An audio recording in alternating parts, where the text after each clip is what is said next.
Hello, everyone, and welcome back to your friendly neighborhood atheist, Women of the Atheist Roundtable. I am your host, Jenna Belk, and today I have joined me an amazing array of women. First and not last, we have Lola Rey. How are you? I'm well. Good to be here. Thanks for having me. Thank you for being here. Can you plug yourself? We want to introduce yourself and tell us how long you've been a heathen for and how you got your podcast going? Well, I am Lola Rey. I live in Texas, born and raised in New York City. I'm a victim advocate and founder of a local charity for victims of domestic abuse. A nicheless TikToker. And I've been an atheist for, I'd say, about 3 years, like officially. Just give me a second. I can hear you, but... Oh, it's okay. Keep going. So yeah, I mean, I've been an atheist for about 3 years. I did the transition that I think, a lot of people have done. I started out Catholic and went non-denominational, then spiritual, then agnostic, and then I finally let go fully about 3 years ago. And you said that you started your podcast because you were referenced to a Discord. No, I don't have a podcast, but I was introduced to podcasts. Oh, okay. Podcast. Okay. Through a friend. He sent me to a Discord to the Tart guys, Oz and Pasta Mike and Atheist Jesus and them. So yeah, I did my first guest spot on their show maybe about a month and a half, 2 months ago. Okay. Well, welcome to the stream. Thank you. And next we have Mindy. We have Sassy Heathen. How are you doing? I'm great. How are you?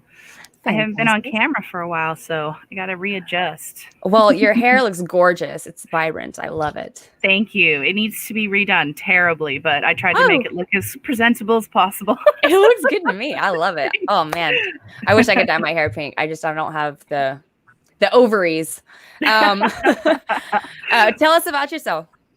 I am the Sassy Heathen. I am a YouTuber. I started out on Facebook in text debate groups, and I slowly kind of moved my way over into doing it on live streams and stuff. And when I came to YouTube looking for other atheists, Neil, the 604 Atheist, was the first one I found, and it just kind of went from there. And now I make my own videos, and I have a Twitter. So yeah, and I do a lot of advocating against Trump there, more so than atheism. But yeah, I'm kind of all over the place. I'm known as a resistor. And how long did you say you've been a heathen for? I have pretty much been a heathen my entire life. Okay. I wasn't raised with any religion whatsoever.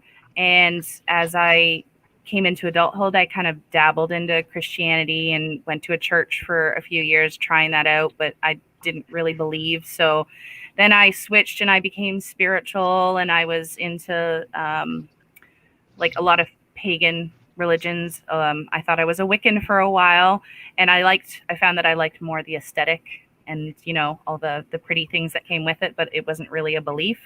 And then I tried Christianity again after I got married and I had my daughter, and it just didn't really stick. And I've just kind of realized that I've been an atheist all along, and here I am.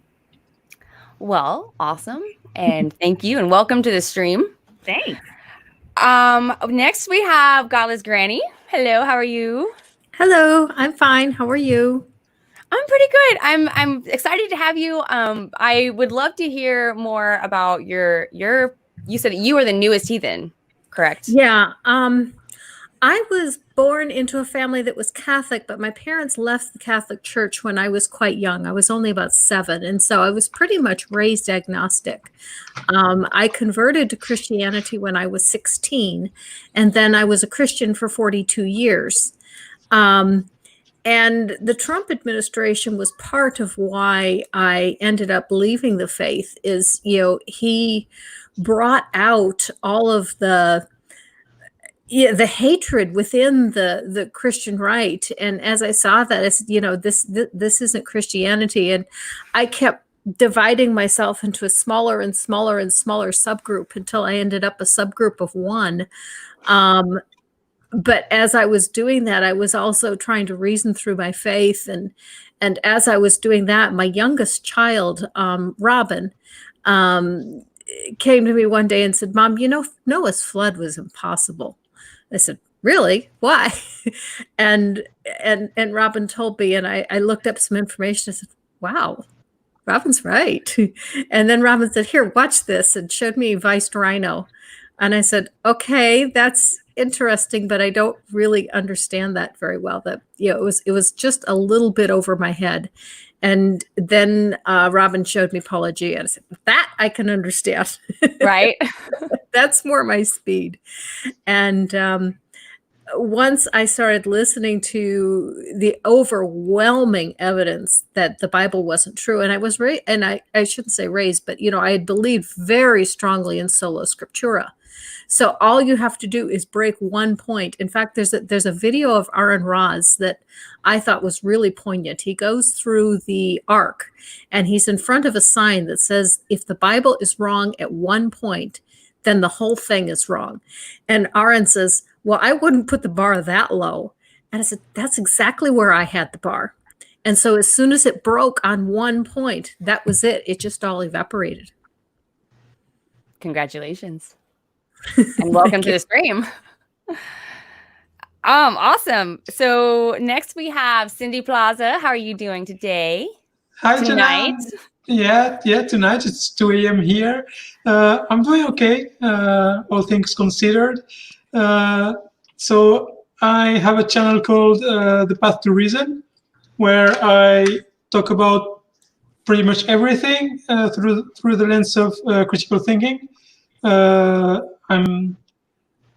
I've been saying this for 3 or 4 months now, but I'm about to teach critical thinking here in Belgium, where I live, and that's what made me want to talk about it, because there are a lot of topics that are sometimes misunderstood, or and critical thinking can help us get through all of this, whether it's bad information or discriminations, or everything can be seen under a new eye when you understand a little bit more about critical thinking. So that's what I'm doing on my channel.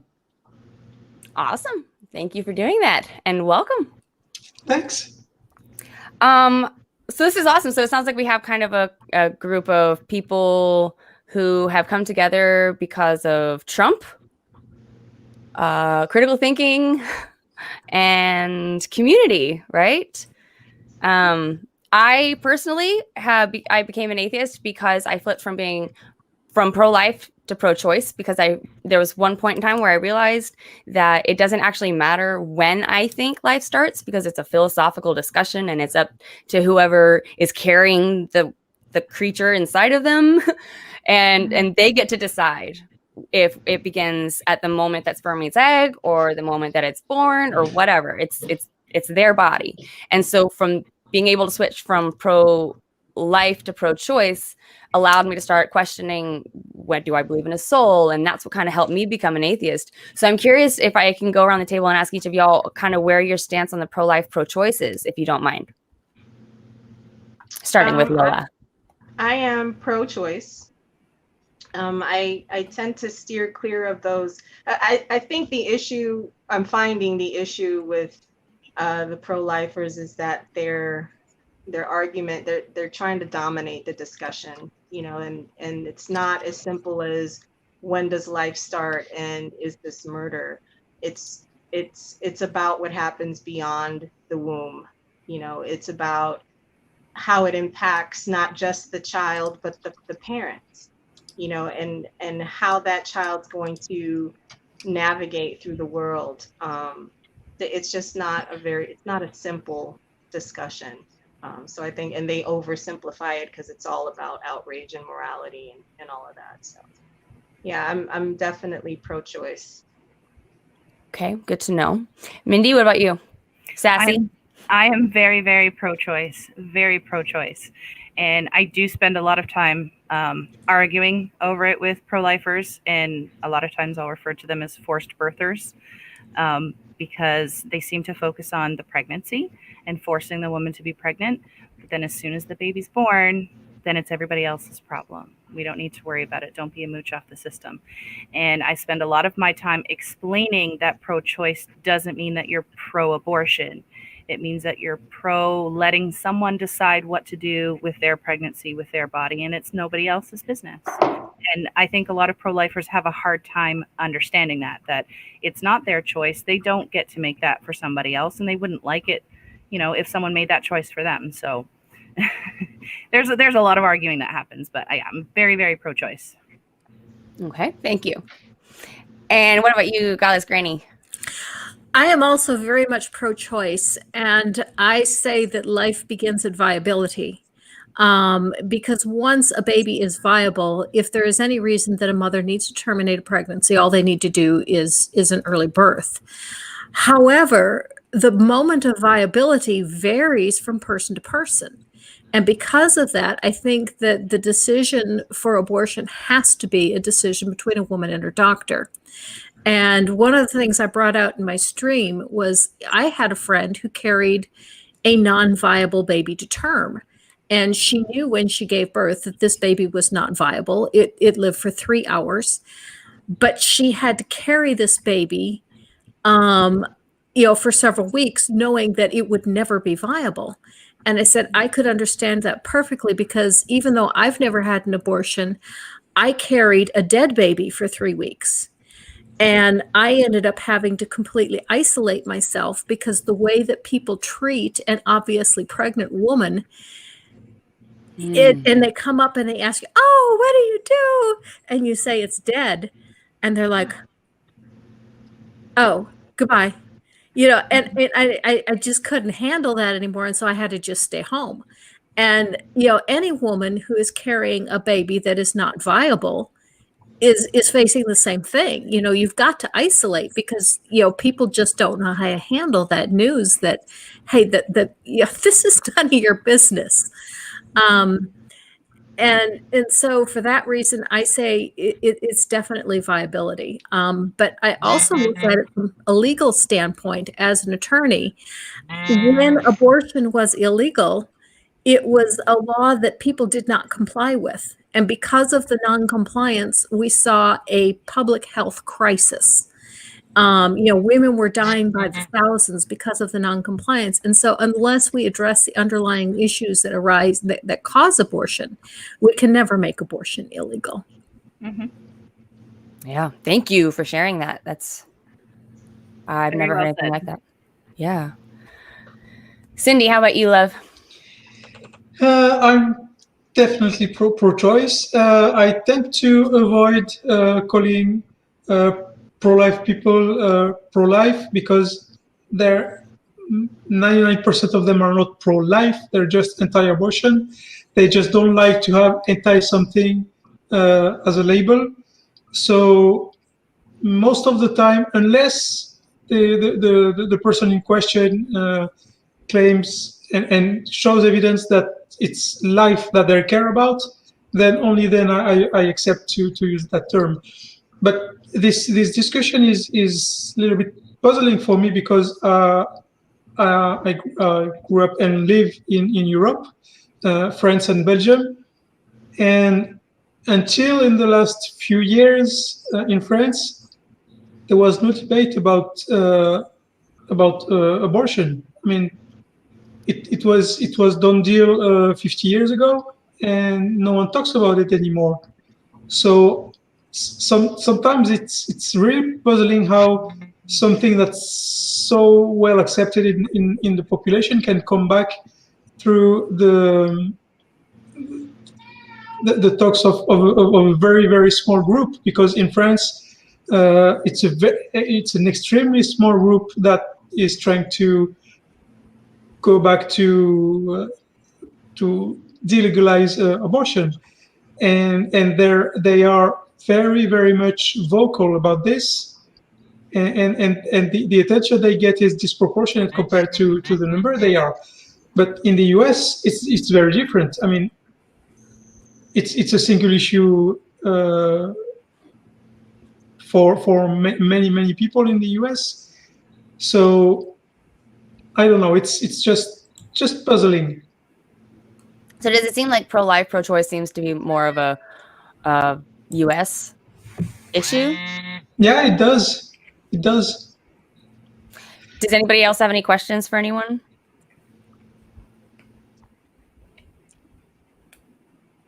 No. No, not on this topic. No? Okay. Well, it sounds like we're pretty unanimously pro-choice, but all for different reasons. Like we've all got our own individual thought out reasons. We're not just drones that just go to the left and just, check off all the boxes, right? Yeah. It is very interesting to see what a difference there is between Europe and the Americas. Like it seems like it's much more accepted over there than over here. That's surprising. I didn't know that. Well, I'm also curious about the change in going, just kind of considering this is an atheist roundtable. I was raised with the Christian values that, for example, there was a phrase that went around in my family a whole lot that the man of the house is the head of the family and the woman is the neck, right? Because she manipulates the head. That concept, just the woman of the house. I'm curious how that's changed for each of y'all, if it's changed, and how your experience was with that. I was raised in a very traditional Hispanic Catholic family. And so, we had very rigid gender roles, I think. And I'm still given to that, in that, I'm very much the provider at home. I will serve you dinner. I will feed you to within an inch of your life. I'll do the dishes and the housework and stuff like that. And I'm actually very comfortable with that.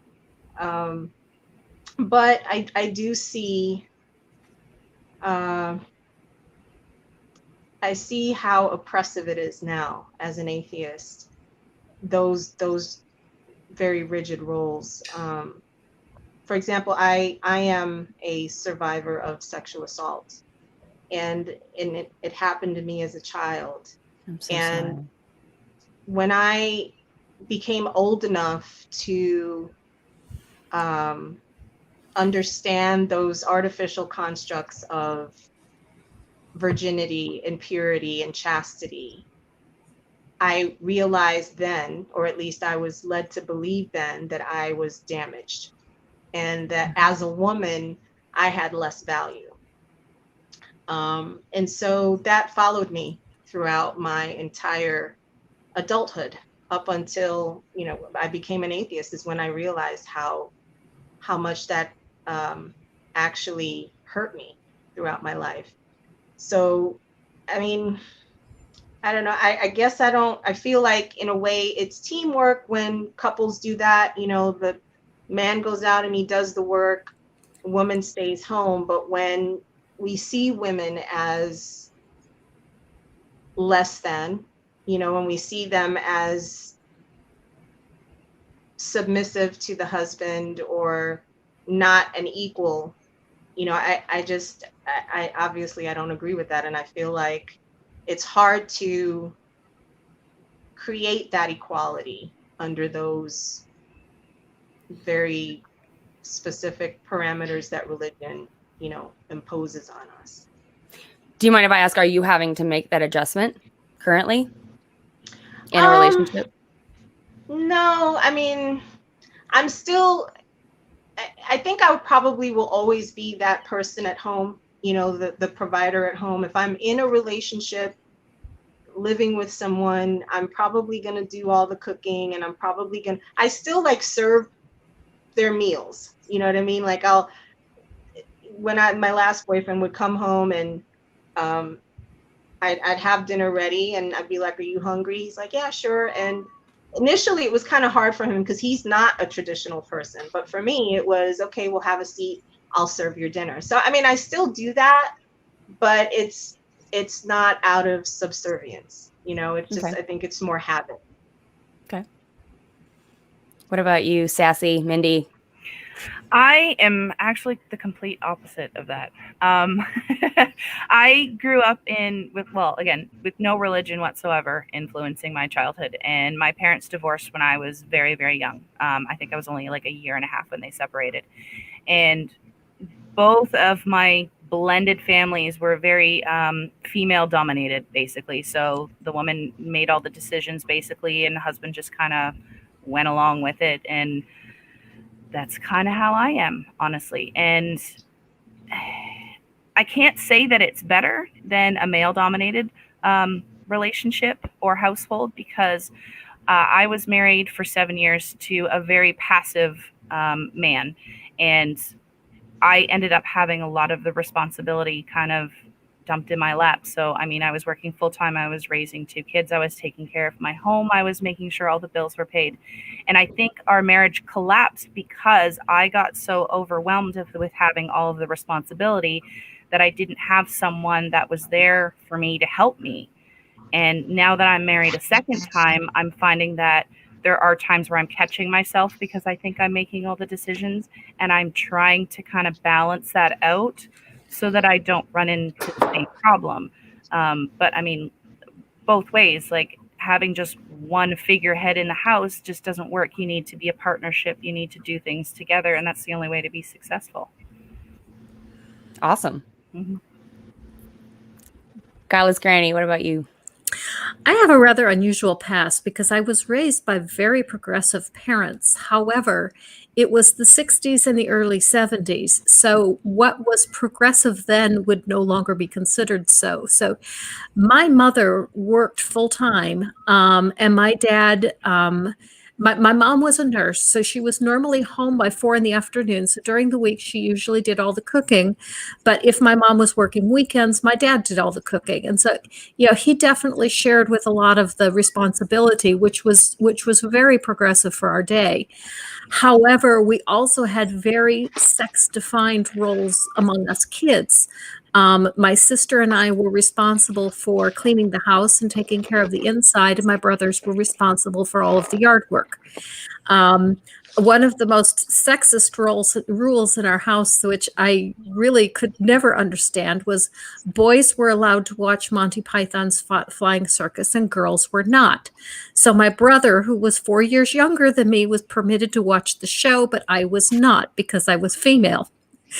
So, you know, it was really a mixed bag. But when I went into religion, I bought the Bible hook, line, and sinker. And so I believed all of the sex roles that I was taught by the church.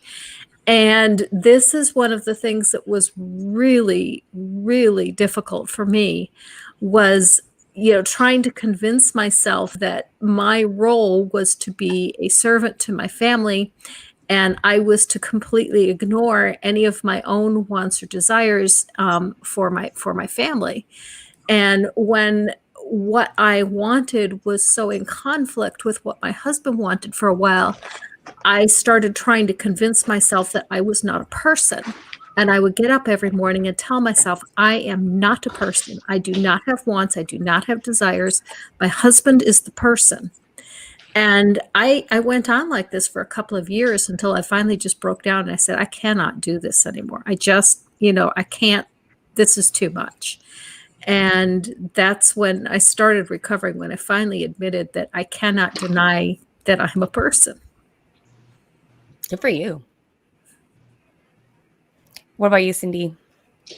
Well, obviously, I didn't grow up in the same situation because at the time I was a boy, so I didn't face any of this. But again, when I compare what you ladies are saying to the situation in France or in Belgium, I realize that there is a huge cultural gap between the two, because I never saw that in France when I grew up. For example, the woman subservient to the husband. I think it pretty much disappeared a generation before me, because religion pretty much disappeared in the 50s in France. We've been a secular country since 1905, which is now a very long time, and since then there's been a lot of political fight to keep religion inside the house, and so unless you live in a very small village with very old people, you don't see that anymore in France or in Belgium, and that's good. I mean, the only change I've seen in the recent years is since 2012, when the president at the time decided to try to put to the vote the marriage for everyone. That's when the Catholics woke up in France, and that's where we realized there were still quite a few of them, because before that we never heard of them. And since that year, we've been hearing again about anti-abortion positions, again of women stay in the kitchen thing, but it's very, very, very limited to a small subset of the population. That's awesome. I didn't know that it's been a secular country for so long. Yeah, I didn't know that either. You know, it's interesting listening to the differences, because it's like I'm trying to remember if my switching of roles had anything to do with my becoming an atheist, because so I'm actually kind of going through that right now currently. Like I had put myself in this sub position to my then husband, and now I'm actually starting to say the word partner, because of the concept that husband wife to me puts in people's heads.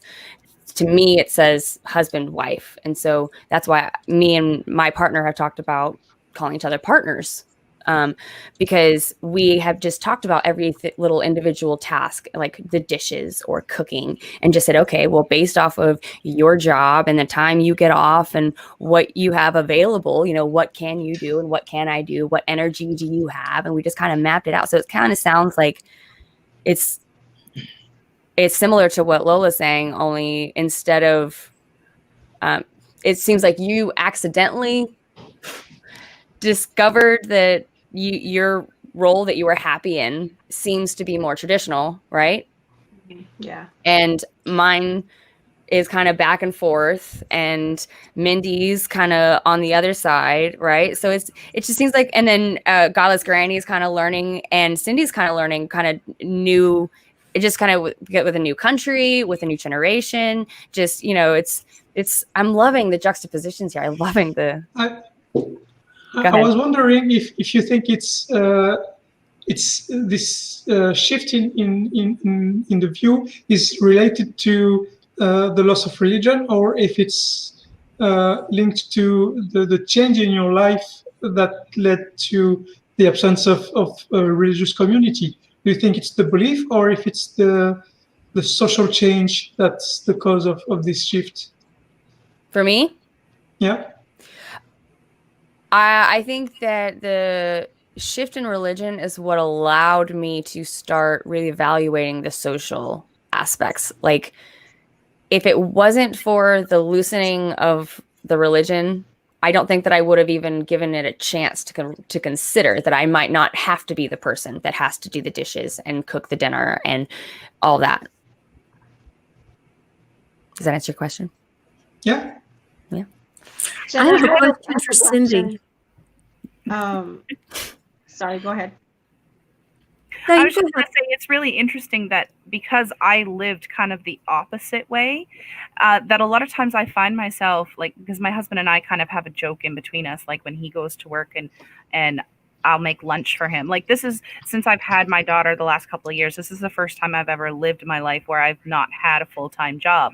So I find myself at home doing more housework and making dinner for him. And I've actually kind of liked it because I'm being a happy little housewife, and it's something that I've never really experienced before. So I kind of enjoy it a little, which is a little weird because sometimes I think I shouldn't be enjoying being the 1950s housewife, but I kind of am, and I feel a little wrong about this. But so we kind of joke about it sometimes. Well, it's almost kind of role playing, isn't it? In that sense. Yeah. Jenna, does your partner, does he also come from that, that background where there were very rigid gender roles, and does he struggle with, with the same things? Actually, kind of, yes. Like he was raised in a family that was left-leaning, liberal, but not all the way left. It was more central. So it was kind of traditional liberal. So almost like a liberal conservative. So kind of the traditional values of the man and the woman in the 60s, and then kind of trickled down from there. So he used to call himself a traditionalist or old-fashioned. But yeah. So it's interesting because we both kind of came from that, and now we're both shifting from it. And it's interesting. He's actually, I think, struggling a little bit because there are times where he feels like, so for example, like I said, I put myself in that role. I would allow him to do things for me. I would allow him to rescue me when we would go outside and pack up the boats, right? I'd say, what do you need me to do? And he'd say, just sit there and look pretty. And he'd be like, oh, okay. But now I'm like, no, I'm much more useful than that, right? Like it's just different. So he now is kind of interpreting that as, well, you don't need me anymore. And I'm like, no, it's not really what I'm saying. I'm just saying that I'm developing my own 2 feet so I can stand next to you. And so it's been kind of difficult for him, but he's been able to see why, and we're both adjusting pretty well, considerably. Good. Yeah. I have a question for Cindy. You mentioned Sure. a change in law about marriage for all. What did you mean by that? Gay marriage. Oh, gay marriage. Okay. Okay. Yeah, that's how it was called in French, marriage for all. But yeah, it's gay marriage. Yeah. Okay. Makes sense. Mm-hmm. Anyone else have any questions before we move on to the next topic? Because it's a fun one. All right. Donald Trump and women. This might take up the rest of the show. Have at it. Well, I was going to kind of bring in like the Me Too if you want, but Donald Trump could have its own. So do you want to talk about the Me Too movement, or? I think that those two kind of go hand in hand, but pick, you could talk either or both. Well, clearly Donald Trump is a misogynist. And women are just extensions of him because he's also a malignant narcissist. Now, I'm not a psychologist, but that's pretty clear. And so I have, I'm a victim advocate. And so I think the Me Too movement had to happen. We needed that to happen. But I also see some problems with it. And so I think that's kind of where my old traditionalist self has kind of just died, because I see that there are things that Trump has done that I don't really care about. So if he cheats on his wives, I don't care about that. Like, to me, that is not an issue for me. I think a lot of people cheat on their spouses, and I think that there are valid reasons for that in a lot of cases, and that's a whole other discussion.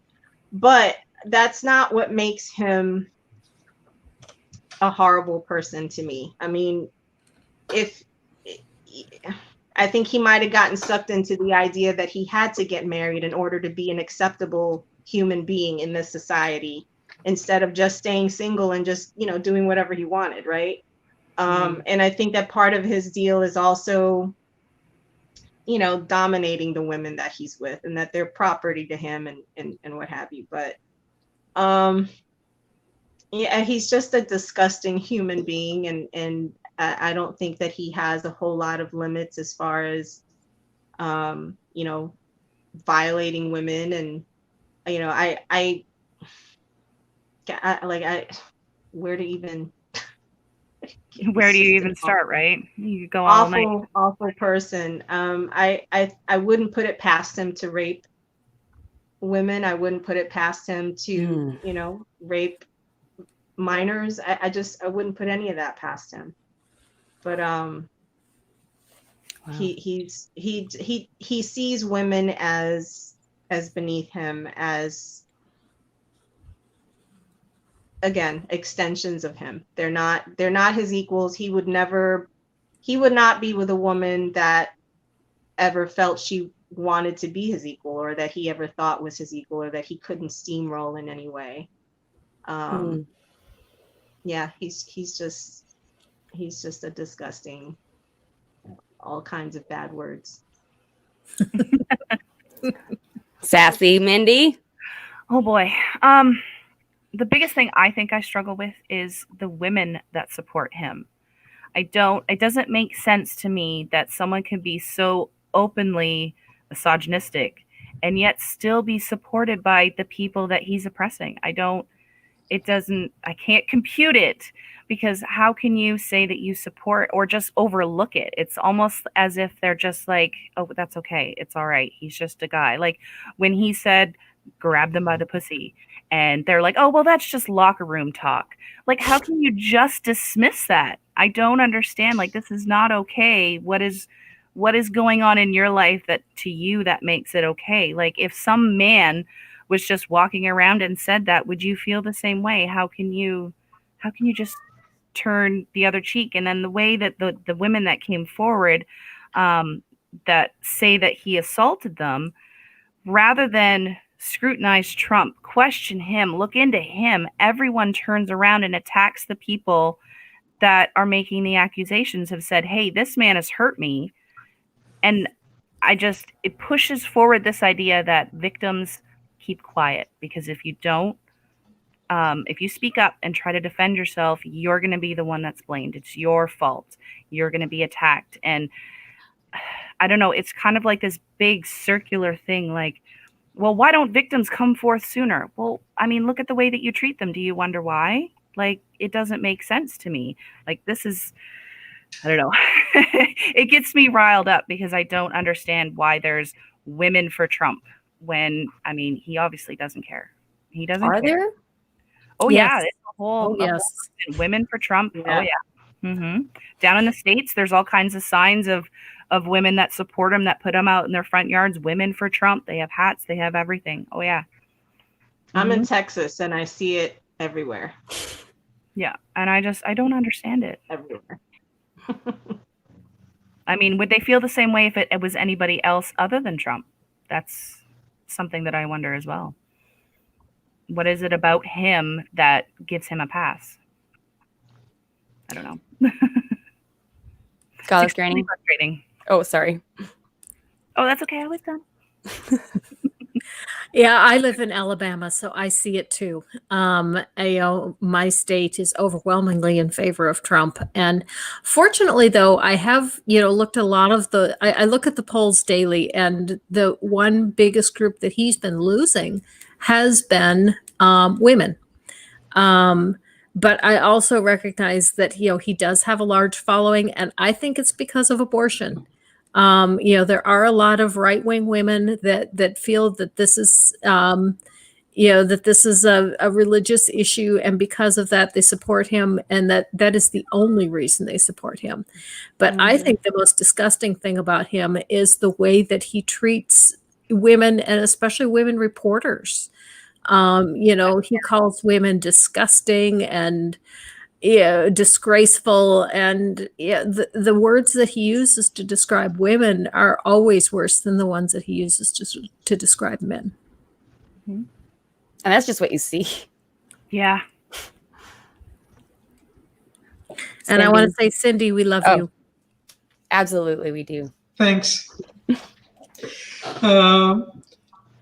Yeah, I think that there are several things here. I agree that Trump is one of the most despicable humans being ever made. If you, I tried a couple of years ago to go through a list of flaws um, and positive things about human beings, and I couldn't find a single one for Trump. I mean, he has almost all the flaws and none of the qualities other human beings have, and I find that extremely powerful, because any person has always one or two qualities. You know, even the worst people, they always tend to at least pretend they're good people or something like that. You know, they but with him, I've never seen a positive side about him. And when talking about the women who support him, I think you mentioned it. It's because many people in the U.S., not only women, but many people in the U.S. are single issue voters. The U.S. is an extremely polarized country, and that tends to push people towards one big issue they want to see. For some it's more religion in the public space. For others, it's abortion. For others, it's guns, and they will vote whoever is in charge, as long as they pretend they will uh, help them regarding this issue. And that's why we have so many Black people and so many Hispanics, so many women voting for Trump. It's because most of them are extremely religious, and since he has the evangelical vote on his side, they will still vote for him, regardless of what he does. You know, I can understand that. Like when I think back to when very recently, when I was a pretty right-wing Republican, and I never voted for Obama. I am sorry to say, I never voted for Obama. And I would have probably been in that same kind of mindset that would have been therefore Trump. The single issue voting kind of thing. The not really thinking about it, just kind of going with what my entire family does kind of thing. I don't know. It's kind of hard to explain now. We're all still trying to figure out why people support him after all he's done. And we're trying, you know, and right now at this point, it's just psychology, right? It's just it's money. I think it's money. I mean, yeah, and I think honestly, I think that being a theist, religion does create a level of narcissism that propels people to ignore certain things because it doesn't feel good to them, you know, because it doesn't suit them, you know, and it's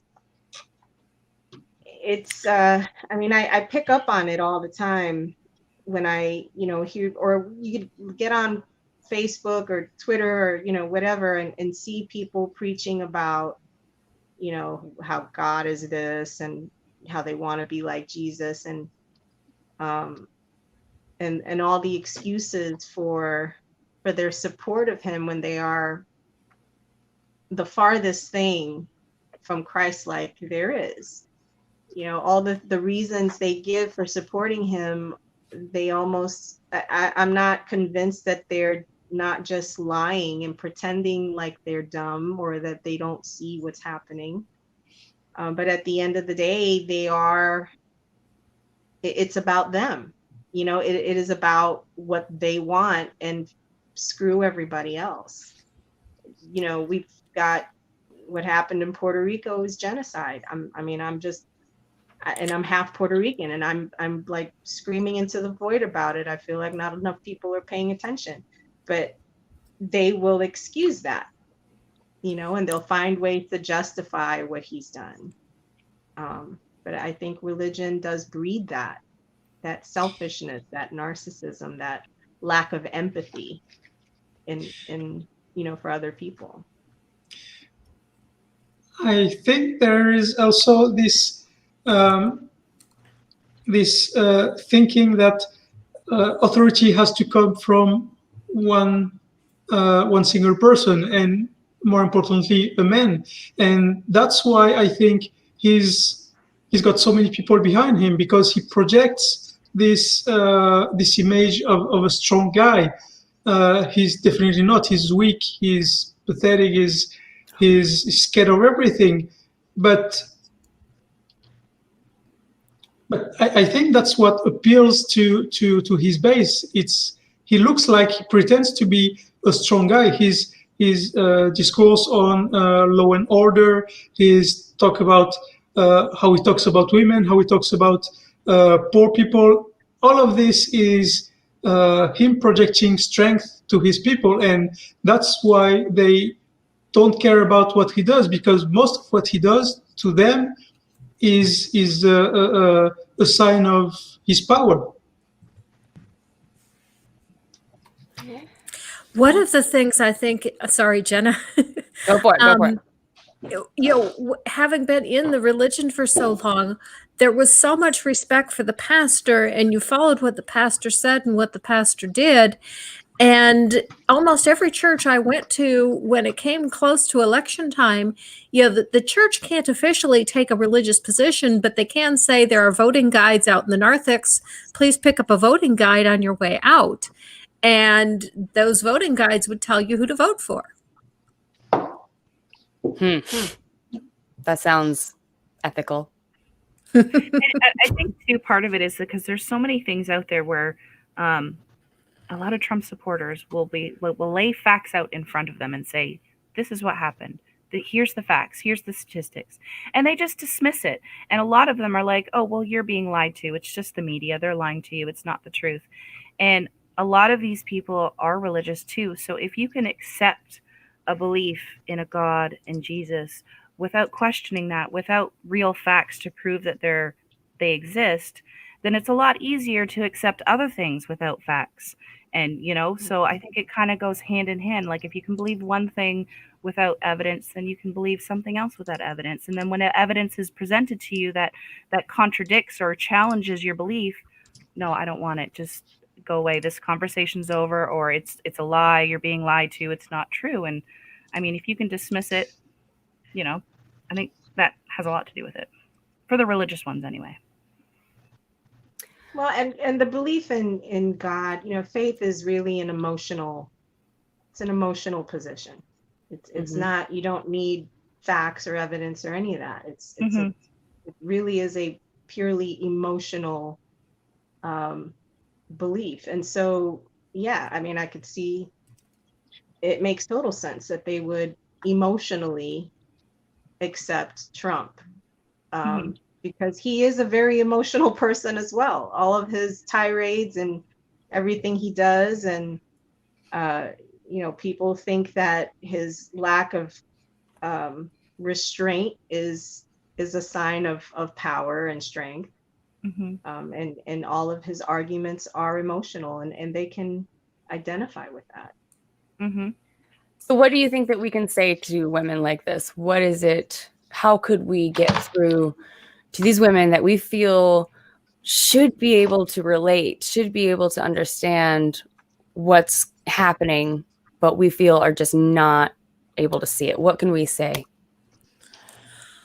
I think the most important thing is to get them to value themselves and to trust their own thoughts and opinions. The worst church I ever went to was run by a pastor who was so misogynistic that even the elders' wives said, oh, just ignore him. Whenever he talks about women, we just ignore him. And I wondered, how could any woman ever marry a man like that? And I very gently asked his wife that, and the answer I got was, well, she was raised being told by her mother, no man will ever marry you. You're too ugly. You're nothing. No man would ever marry you. And so when this man wanted to marry her, you know, that was the most uplifting thing she'd ever felt because no one had ever valued her. Do you think that's done intentionally? I don't think her mother did that intentionally in the sense, you know, to drive her to a man like that. But why I have no idea why her mother would do that. I really don't. Yeah. I guess we can't really guess intent. I shouldn't have asked that. That's okay. Anyone else have any ideas of what we could say? I honestly don't know. I mean, I just feel like if they're still supporting him at this point, there's really nothing we can say to get through to them.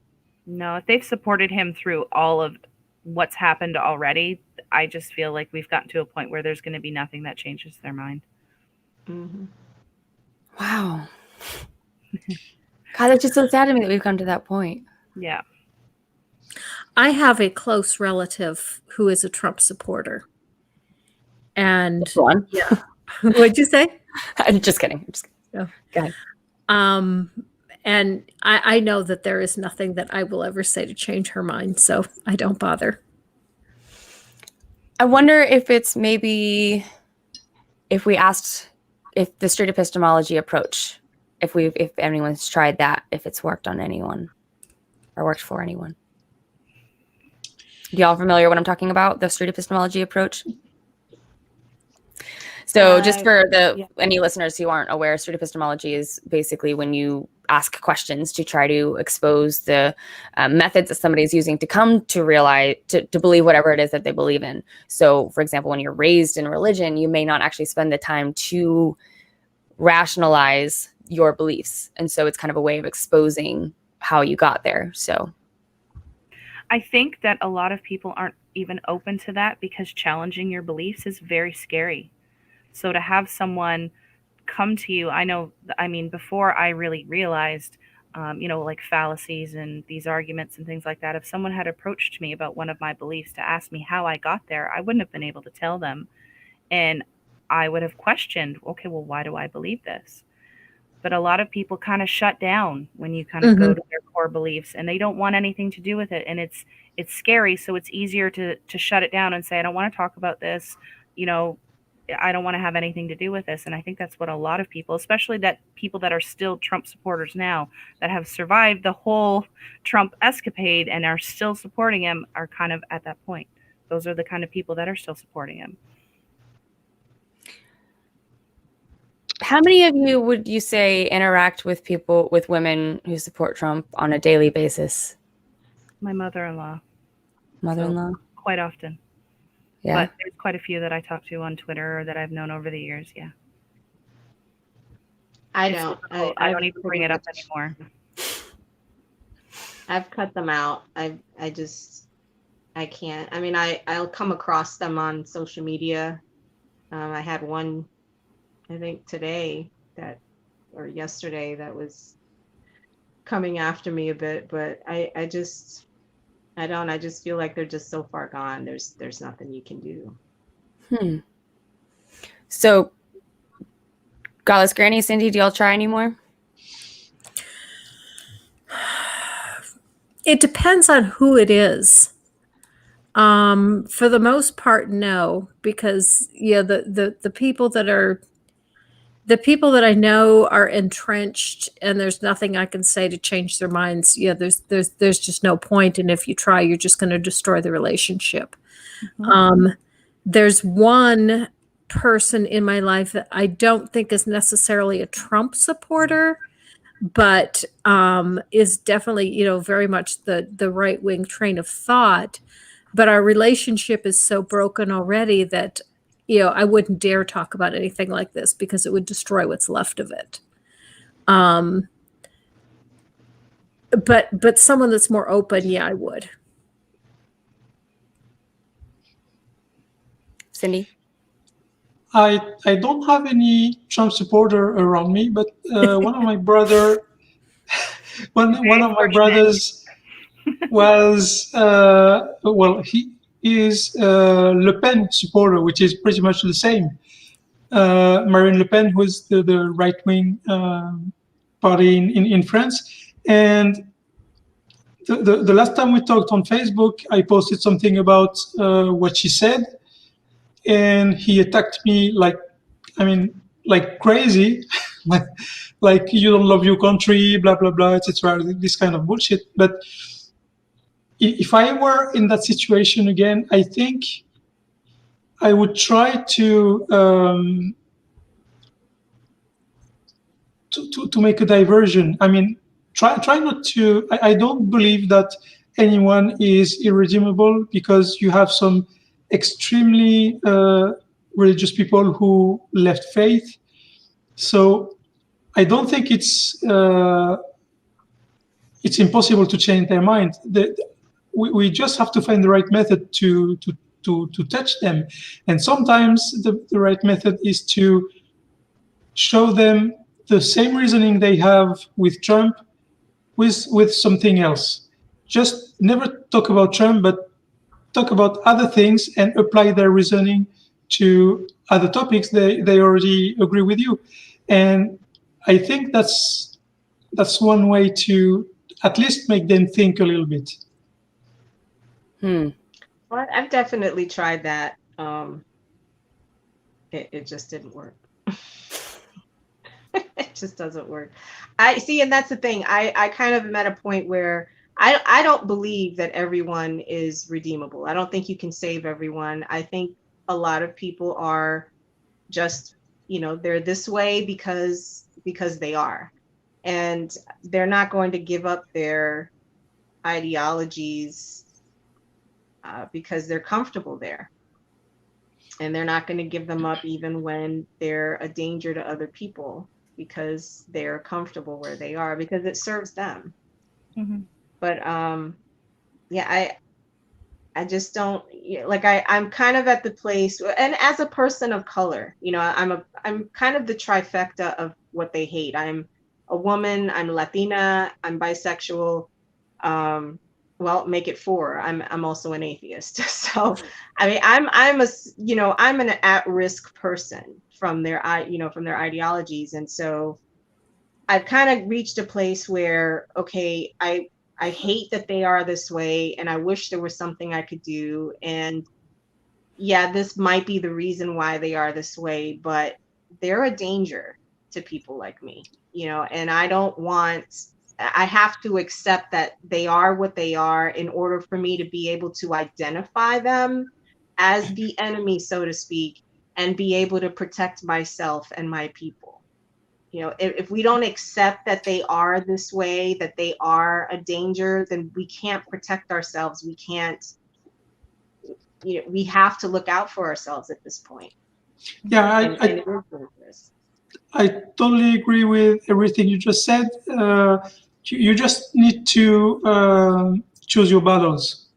Mm-hmm. I would say that's all. Yeah. I would say I completely agree. And it seems like there was a documentary that I recommend to everybody. It's Islam and the Future of Tolerance. Sam Harris and Majid Nawaz got together and made a documentary. And I highly promote it because it does what exactly I'm going to talk about right now, which is it seems like there's a large group of people that are endangering the marginalized groups of people, whatever the marginalized group is. They're on the outside of every group. There's some people who have a connection to both sides, right? But that's an even smaller group than the others. And so I would say that, in my opinion, from what I see, is that the best opportunity that we have to making changes is to be charitable listeners and not cancel culture, in the sense of when people try to hear people out, it can be hurtful to people who are reading or witnessing. Man, this is just so complicated, because you shouldn't be able to just go anywhere and just hurt whoever you want. But at the same time, if there are people that are doing that and nobody can talk to them, then how's it going to change? You know what I mean? Mm-hmm. Yeah. But you have to I, also think too, like, why is it, to a point you kind of have to think about, well, it's not our responsibility to change everybody's minds. They at some point have to realize that they have to be responsible for themselves. They have Right. to be responsible for their behavior, and it's kind of like a tough love kind of thing. Like, okay, if that's the way you're going to believe, then you're going to have to deal with the consequences of what you believe. And if that means that you lose somebody in your life, or you lose your job, or you're ostracized in some way, I mean, some people will only learn that way. But Right. we have to also think that, okay, it's not my responsibility to save everybody. It's not my responsibility, because that can be a big burden on somebody, to think that you have to go around and change everybody's mind that is a Trump supporter. Well, to clarify, not that anybody has to take on that role, but just that when you are given the opportunity, and it would be, for example, like, I have a very large family that's very right wing. And so for the most part, I stay away. But every now and then I'll have a conversation with a sibling or an uncle or someone. And every now and then that conversation will come up in a way that I can not change their mind, but at least influence their opinion of me. And I think that that's the only way to change people's minds, is to provide something that they're not expecting necessarily, and change the way that they see you. I mean, that's complicated too. That's so nuanced, man. Well, yeah. I mean, and I think it's great to try, and I think a lot of people have tried, Yes. because we truly want what's best for them. It's not just about us. As empathetic human beings, we don't want other people to suffer, right? However, I think that there is just this collective thing where people think that we can change people, that we have the power to do that, that people are moldable, that they're still malleable. And I think that a lot of people who have already done that. A lot of people who voted for Trump have since walked away and, abandoned him, and they're voting Biden now. Whoever's left are not going to change at this point, with all of the horrors and all of the things that he's done and said. If they're not changing now, then they probably won't. And I think we just have to accept that. And So we have to think about the people that are at risk. Wouldn't that almost be better then, that it's almost easier to identify where the danger is? I'm sorry? I'm thinking out loud. I'm wondering, would that almost be better, since it is almost easier to identify, oh my God, like if you're not going to change your mind now, there's clearly an issue here. Like, would anybody say that they think that's better? That I don't necessarily think so, because sometimes you end up giving up on someone, and I'm the perfect example. If you would have asked me 5 years ago, I would have told you that I was pro-life, I was anti-gay marriage, I was, anti almost everything. I'm pro now. Shake it off. And things. Oh. Go ahead. Oh, sorry, I think you cut out really quick. You were anti everything, you were pro now? Yeah. And, it was a slow process. And, some of it happened because of people that I met that I realized, meeting someone that was gay and realizing, oh, yeah, there's nothing wrong with gay people. And, just getting in closer touch with people who are closer to the issues. And, I just completely changed my mind on almost everything.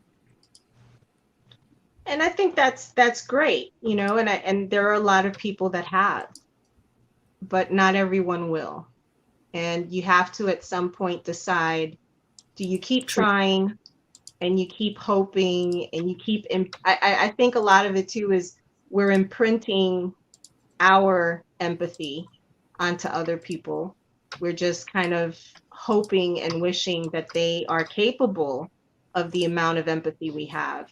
But sometimes we have to just accept that perhaps they're not. And at this stage in the game, there's just too much at risk. There's just too much to lose. You know, people are dying between COVID-19, between white supremacy, between, you know, police and Puerto Rico. Too many people have died. And so we have to identify the threat in order to be able to combat it. We can't do that when we're still hoping for the best and trying to see goodness or reason or logic where it doesn't exist. Because at the end of the day, it doesn't really matter right now, right? We've already examined why they might still support him, but that doesn't even matter anymore. Right now, we have this threat and we need to deal with it, and we need to minimize the damage and save the people that are at risk. I don't want to shun people. I think, though, shunning is the way to go right now. You know, shunning is, you know, they get to lose their jobs. People get to see what they're doing, you know, and their families get to abandon them, and they get to deal with that.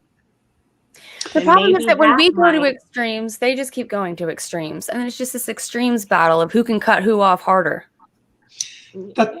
I just think it's a consequence of just making really poor decisions and dangerous decisions.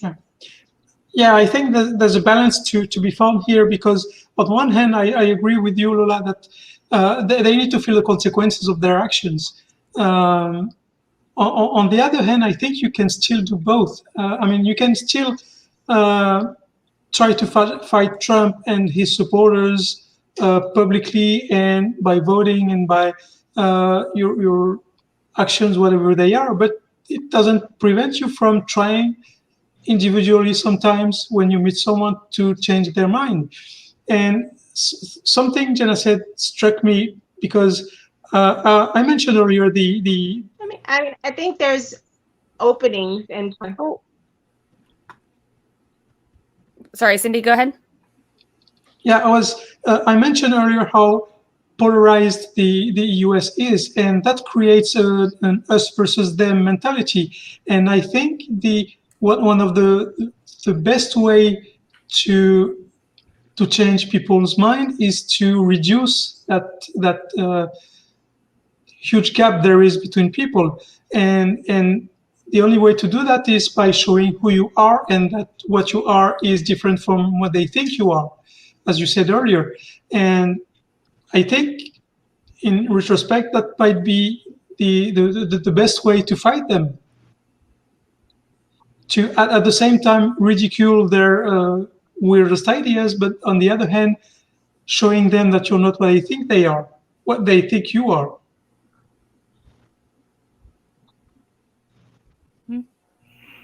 Anyone want to respond? I have been through this for 4 years, so long with family, and it's just it depends on the person. I mean, some people you can show tough love. Some people you can actually. I'm sorry, you broke up some, so I didn't catch the last. I think Lola's lagging out a wee bit. No, yeah, it's the phone, I think. Sorry, go ahead. Oh, that's okay. And it depends on the person, and some people need tough love, and some people you have to say, okay, this is enough, and I can't do anything. I've tried my best, and my best has not been good enough. So, you know, and then there's some people that are receptive to sitting down and having a discussion, and you just kind of got to feel those people out. I mean, with me and my mother-in-law, for example, I love her to death. She's a wonderful woman, and I would do anything for her, and I love spending time with her. It's just when it comes to religion and to Trump, we just kind of have to agree we're not going to discuss it, because we don't want to risk that relationship. And I know that with her, and I'm okay with that. I don't agree with it.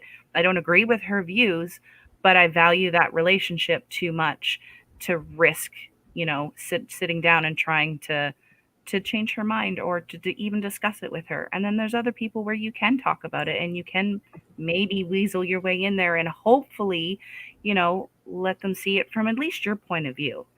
I mean, if they can even take a look at it from your point of view for just a moment, it might help, but it's different from person to person. And it takes time. It does. It really does. Godless And I Granny, you've think been quiet. I think it takes more time for older people than it does for younger people. And for me, I would definitely say books do better than talking to people. My mind has been changed far more by books than it ever has been by talking to people. I'm curious. So I have a very interesting relationship with my grandmother. She is the matriarch of the family. She is the Catholic saint that everybody looks to for answers on anything to do with the catechism. I mean, she has the answers. And I adore her. I am probably closer to her than almost anybody else in my family, par one of my sisters. But when we talk about politics, religion, we will talk about it.